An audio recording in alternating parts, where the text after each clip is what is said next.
Je voudrais tout d'abord dire à nos chers enfants, nos fils, vous avez procuré du bonheur à tous les Ivoiriens.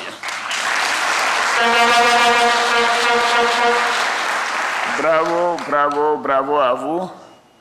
Et je peux vous dire que cette médaille n'a pas de prix. Vraiment.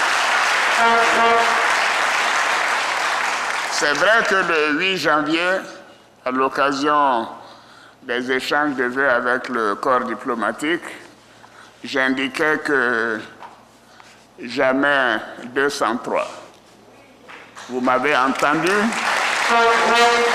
vous l'avez réalisé. Bravo à vous, chers enfants. Oui, la Côte d'Ivoire est championne d'Afrique. Et cela grâce à vous, mes chers fils. Bravo. Bravo à chacun de vous. Bravo. Quelle joie. Quelle joie de vous retrouver ce matin pour célébrer notre 3e titre de champion d'Afrique des nations de football.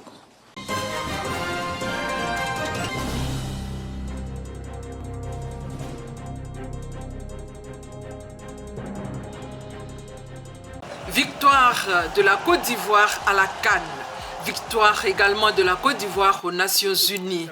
Depuis exactement un mois, le pays a été élu à la vice-présidence pour l'Afrique au sein du conseil d'administration d'ONU Femmes.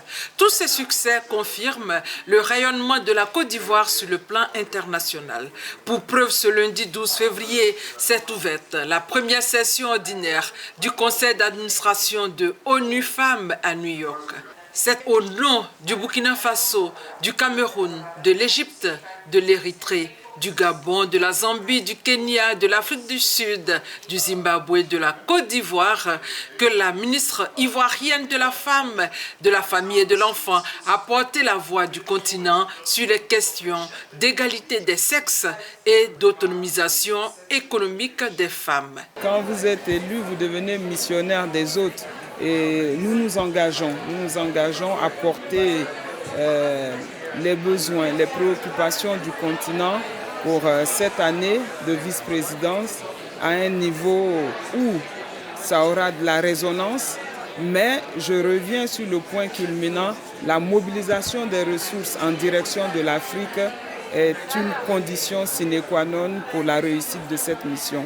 Et nous interpellons ONU Femmes d'en faire autant comme on le fait pour les femmes des différentes régions d'Asie ou des régions européennes et pour que l'égalité des sexes soit une réalité sur le continent africain. Les pays sur place ont souligné que les ressources, les opportunités et les prises de décision dans tous les secteurs d'activité sont encore largement dominés par les hommes. Il faut donc corriger le tir, il faut agir ensemble en proposant des solutions efficaces à cette situation. Et l'ONU Femmes a beaucoup plus de rôle à jouer pour l'amélioration des conditions des femmes et des filles. On voit se profiler à l'horizon le fait que la responsabilité des femmes au niveau économique est de plus en plus importante dans notre portefeuille. À cette session, la ministre de la Femme, de la Famille et de l'Enfant a reçu les félicitations et les encouragements de la directrice exécutive de ONU Femmes, Sima Baous, qui a invité tous les États à agir ensemble en faveur de l'égalité des sexes et de l'autonomisation de la femme. Les États présents à ce rendez-vous de haut niveau ont félicité la Côte d'Ivoire pour sa brillante victoire à la Coupe d'Afrique des Nations.